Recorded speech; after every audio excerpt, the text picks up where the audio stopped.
જય શ્રી રામ મિત્રો। તો આજે અમારા ઘર પાસે જો એક ગલુડિયાનું બચ્ચું એની માથે રાત્રે એક રિક્ષાનું ટાયર ચડી ગયું છે। તો જો અહીંયા છે થી એક તું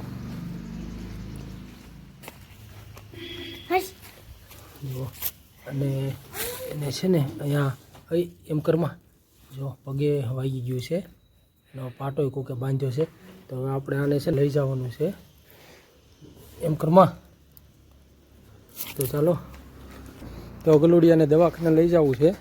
તો એના માટે પહેલાં એકલા તો લઈ નહીં જઈ શકાય, તો પહેલાં કોકને હું ગોતી લઉં કઈ રીતે કેમ કરવું, તો ત્યાં સુધી ભલે ત્યાં હું તું મિત્રો હવે જો નક્કી કરી લીધું છે કે જો આ બાસ્કેટની અંદર ગલુડિયાને બેહાડીને અહીંથી લઈ જવું સીધું પશુ હોસ્પિટલ।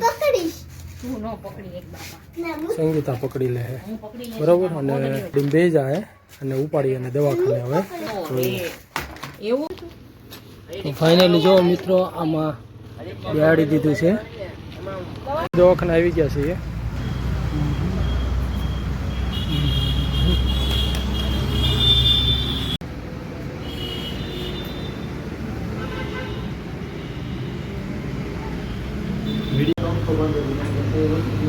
નહીં તો ઓલા તો પછી અમે દવાખાને જો તો મિત્રો એવું છે કે હવે આ દવા લખી છે પશુ મેડિકલની છે, તો હવે લઈને આવી અને આને છે ને દૂધ આરે રોજ એક દવા ગલુડિયાને પાછું, તો કદાચ રિકવરી એનામાં આવી જાય તો બનતો પ્રયત્ન કરશું આપણે।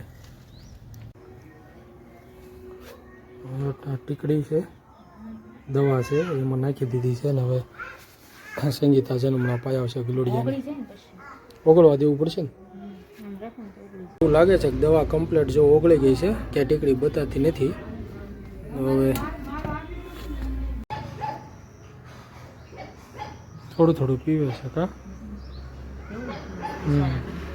તો જોઈએ હવે દરરોજ આ રીતે આપણે પાયા કરશું।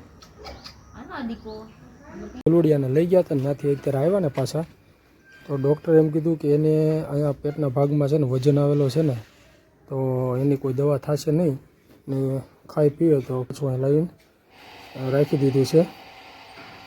આમ રાહત જેવું થયું છે, હોઈ ગયું છે, રાખી દીધું। જોઈએ હવે બસ એટલી જ સેવા હતી આજની। જય શ્રી રામ।